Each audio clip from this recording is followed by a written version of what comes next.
Magandang araw mga kaibigan.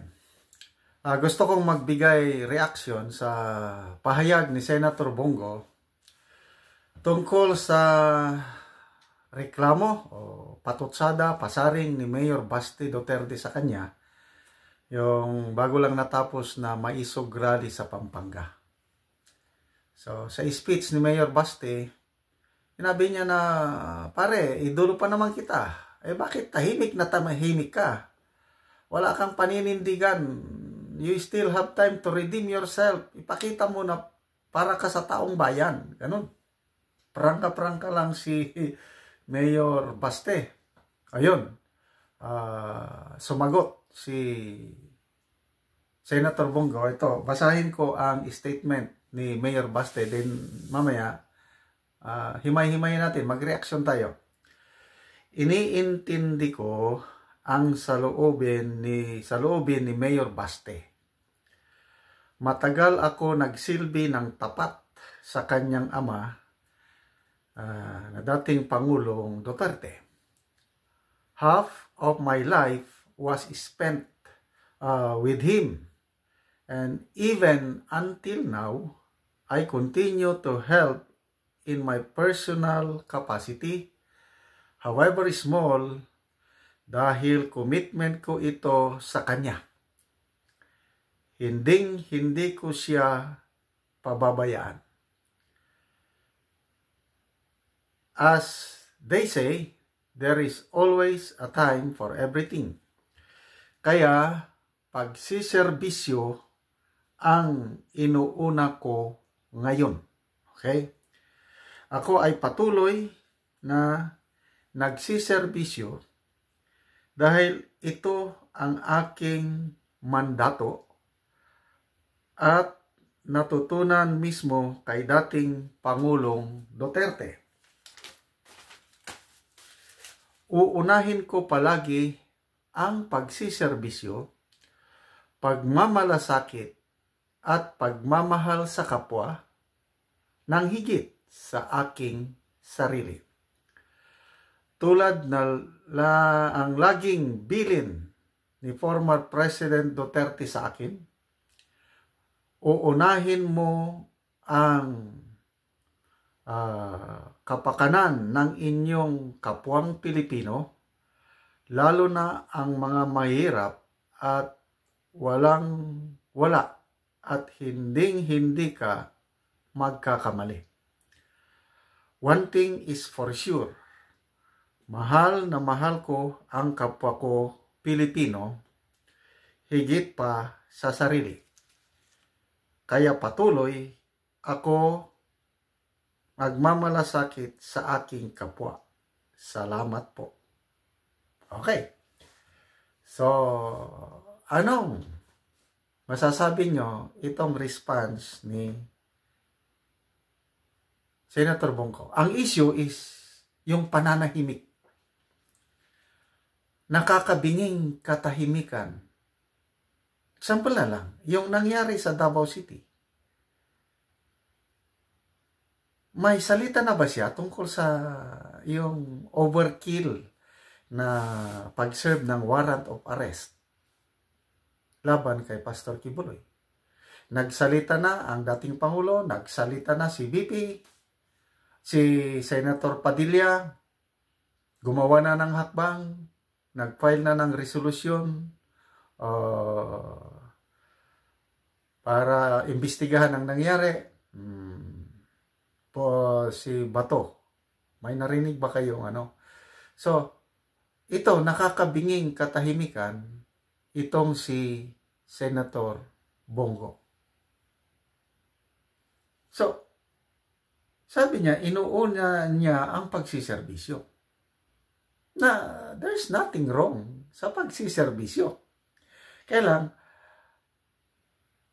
iba yung pagsiserbisyo, iba itong you must be heard, you must make a stand.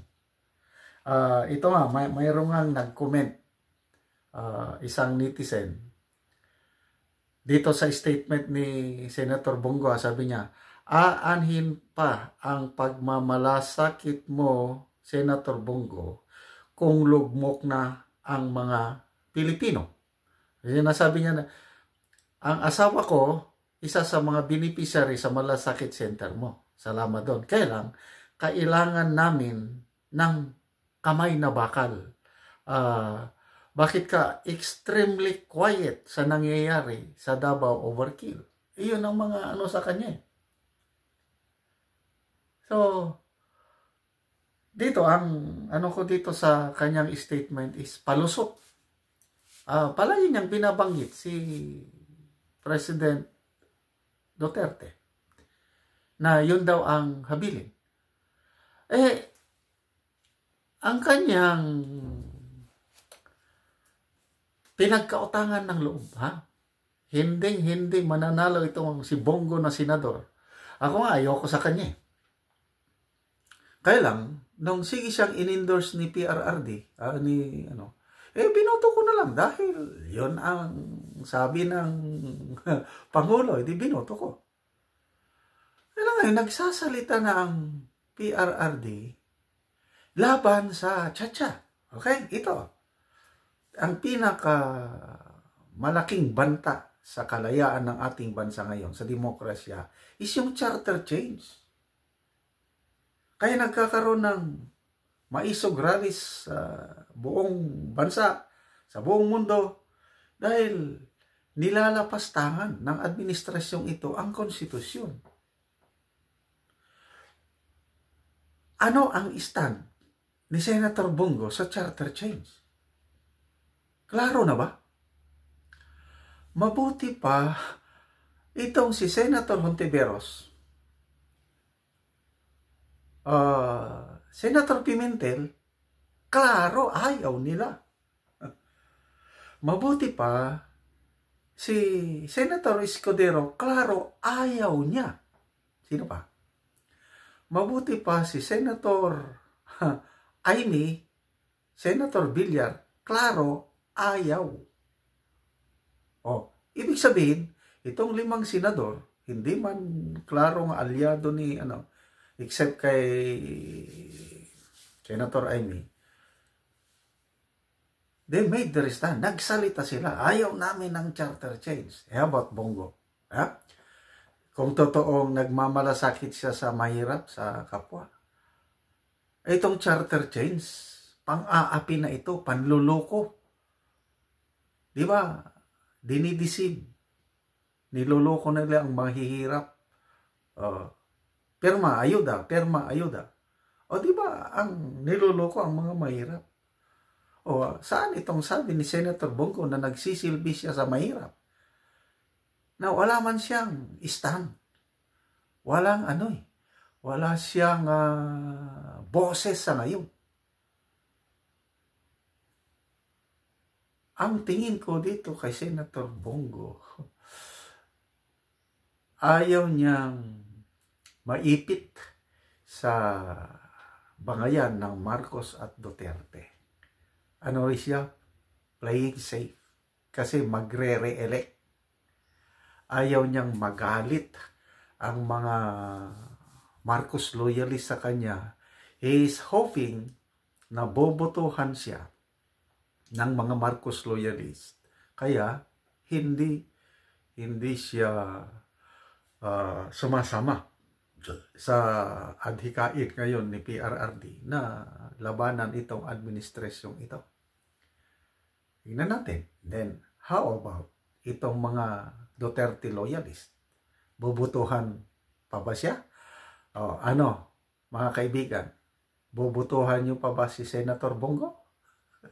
Ito, yung vlog ko kahapon, reaction ko sa birada ni Mayor Baste against kay Senator Bongo. Nako, in just one day, 101,000 na ang views. So, ang daming nag-react. Ito, basahin ko Baste just gave Senator Bongo real talk. He delivered it well. Okay. Next, ginigising siya ni Mayor Baste para matauhan siya. Dahil nananahimik na siya ngayon. Sana matauhan sila ngayon. Ano pa? Senator Bongo sobrang tahimik, walang paninindigan. Lalo na sa pangyayari sa Davao. Okay? And then may nag-reply, hindi na yan mananalo kung iyon pala ang asta ni Bongo. Ito ngayon. So, sige. Kanya-kanyang diskarte. Ayaw niyang magalit ang mga Marcos loyalists, kaya ayaw niyang banggahin ang administrasyon ni PBBM. Well, go on. But hintayin niya ang resback ng mga DDS. Itong ginagawa niya ngayon, nako, delikado na itong Bongo na ito. Ano pa?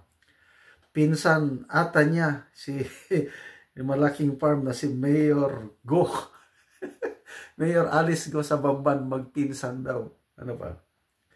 Hindi na rin siya nasama sa Maisog Rally. Dalawa sila ni Bato. Walang kwenta. Ayun. Tahimik din si Bato. Agree, sabi niya. Inaasahan siya ng taong bayan, lalo ng mga kababayan niya, pero ni isang salita walang pahayag. Ayun, yung pananahimik. Anyway, ang next na tanong is, aalis na ba siya sa PDP? Palagay ko, yan ang patutunguhan eh. At ito, nalaman ko sa aking inside sources, si BP Sara at saka si Bongo, they are not in good terms. Kaya ito na nga, siguro malaking influence ni BP Sara sa kanyang kapatid na si Baste. Kaya ito na, dalawang magkapatid, Baste and Sara, wala na, bansyat na si Bongo sa kanila. I don't know sa Pangulong Duterte. Alam niyo naman, marunong maglaro si Tatay Digong. So, ano sa tingin nyo? Aalis na sa PDP si Bongo? Ngayon nga binira siya ni Baste. Tingnan natin. But to me, isang malaking pagkakamali itong pananahimik ni Senator Bongo. Good luck na lang, Senador.